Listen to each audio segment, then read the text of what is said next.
Hello, hello. In this video, I'll be sharing with you top 7 foods to boost energy, immunity, and focus.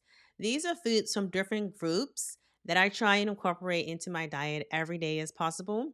They are foods that you want to take a note of when you go grocery shopping. Make sure that you pick up these different foods because they can definitely increase your longevity, improve your health. So, the foods that I'm going to share with you can help your body and your mind to thrive, support your health, balance your energy, nourish your spirit. These are simple, accessible, effective choices that you can start adding to your meals today. The first one is leafy greens. Eating leafy greens every single day, ideally with every meal if you can, is going to be ideal. Kale, spinach, arugula, broccoli, all of these green vegetables, especially the green leafy ones, are going to help reduce inflammation. They're packed with vitamin A, vitamin C, which help to support detoxification and reduce inflammation. Some ways that you can incorporate these into your diet: smoothies, putting kale, spinach in your smoothies, or sauteing the vegetables lightly with a little bit of olive oil, a little bit of water, garlic, onions, simple.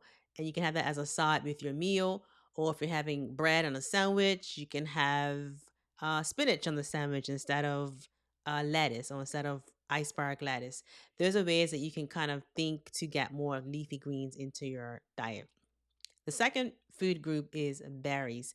These are packed with antioxidants, especially blueberries, which really help your memory. So, berries, blueberries, strawberries, raspberries, really important. It can help to protect your heart, your brain, as they're loaded with antioxidants. They can help stabilize blood sugar, giving you more consistent energy throughout the day. They don't cause a spike in blood sugar as some fruits can in some people who are sensitive. The scientific term is glycemic index and glycemic load. So berries have a lower glycemic index and a lower glycemic load. And for people that are have insulin resistance or have diabetes or pre-diabetes, eating berries can be a better fruit option for them than something that has a higher sugar load or higher glycemic load, such as mangoes and pineapples. So berries are good. You can put them in yogurt, make a smoothie with them, put them in cereal. There are many ways that you can eat berries and just eat them as a snack. I actually eat them as a snack sometimes, just blueberries, strawberries. Sometimes I add yogurt to it, sometimes I don't, and I just eat it plain like that. It's really delicious. Okay. And next, the third food group class is omega-3 sources. This is really important to get adequate omega-3. People that don't want a fully vegan diet, if they are not intentional about taking a algae-based omega-3 supplement, eating chia, flax seeds probably like every day, they might not be getting enough omega-3. And so I've recently started eating fish for that reason because I've found some data that suggests that the omega-3 from fatty fish might be better sourced or better absorbed. So you make that decision for yourself, but getting omega-3 sources, whether it's from fatty fish like salmon or sardines, or taking a supplement, or plant-based sources such as chia and flax seeds. Now, I do think that if you are using chia and flax seeds and you're not supplementing, I have a concern that people may not be getting enough, and a supplement may still be needed, especially for people that are vegan. You may need to still take an omega-3 supplement, and there are algae-based vegan omega-3 supplements that you can take. Omega-3 is important for brain health, heart health, and reducing inflammation. Very important. Number 4 is whole grains. You want to try and eat whole grains instead of white refined flours. So instead of eating white bread, white rice, eat brown rice and whole wheat bread. And look at how much fiber it has. The more fiber, the better. Bread should have really, the bread that has 1 or 2 grams of fiber is a low fiber food. You ideally want to aim for more fiber than that, maybe like 3 to 4 or 5 grams per serving if possible. So generally switching to whole grains is going to be better. Quinoa, oats, brown rice, um, are all good sources of whole grains, and those are better in many ways. They don't spike the blood sugar like white rice and white bread does. So for someone, especially who has diabetes, it's going to be a better grain for them to choose from. It's also packed with fiber. That's one of the reasons why it doesn't spike the sugar as much, because of the fiber in it, which the fiber can help you to feel full as well. So, a simple way to incorporate more whole grains is when you're planning your meals and going grocery shopping, instead of buying the white bread, buy the whole grain bread. Look at how much fiber it has and aim for the more fiber in the brand. Same thing when you're buying rice and pasta. Look for whole grain, and then also look to see how much fiber it has. And you want to buy the one that has more fiber than some of the other brands, right? So 1 or 2 grams is really low. If you can find 3 or more per serving, that'd be better. Number 5, nuts and seeds. Good sources of healthy fats. So these are your almonds, walnuts, pumpkin seeds, and you can use them as snacks.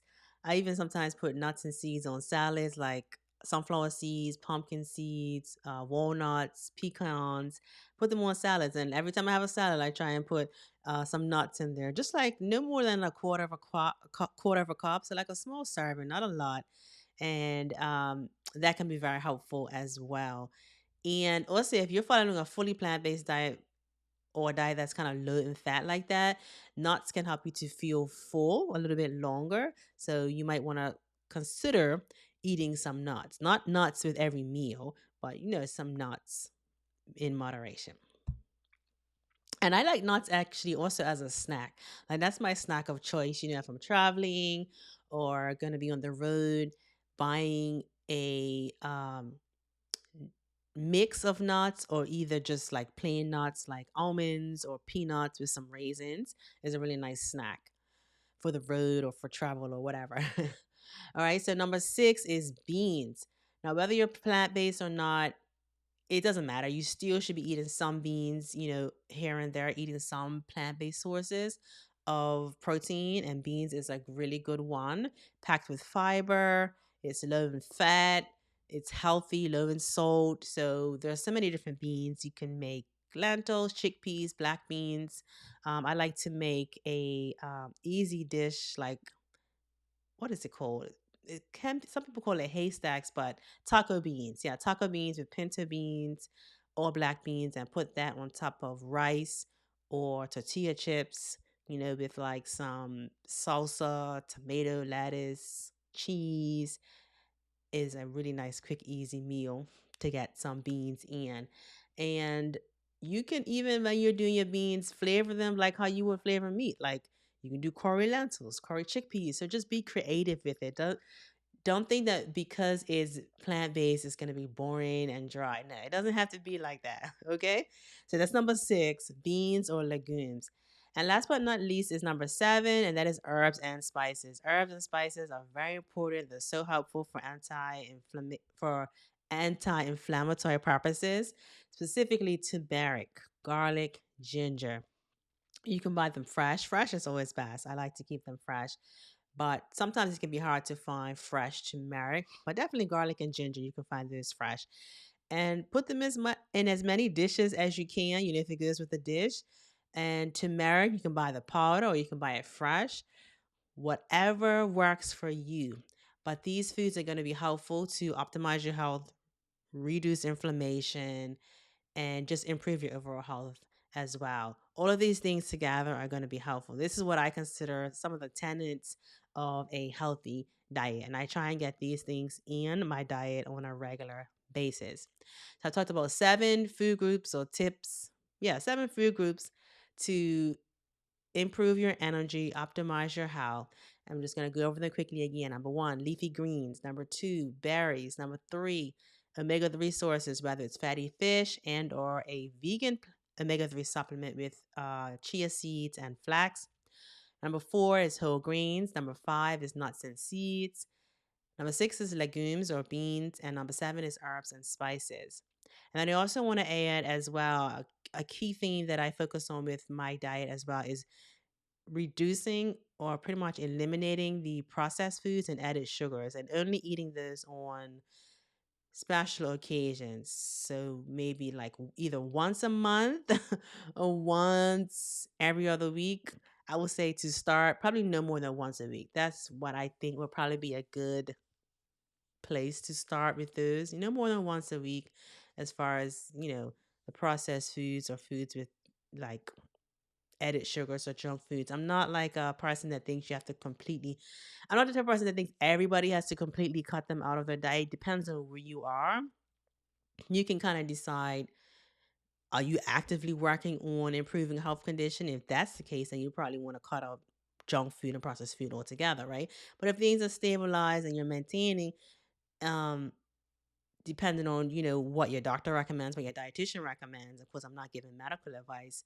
You may be able to tolerate or eat some of those foods once a month, twice a month, something like that. But it should be limited, definitely limited. Again, I'm not an all or none person. I know there are some people in the plant based space who say you should never ever eat any added sugar, never ever eat any French fries or anything that's processed.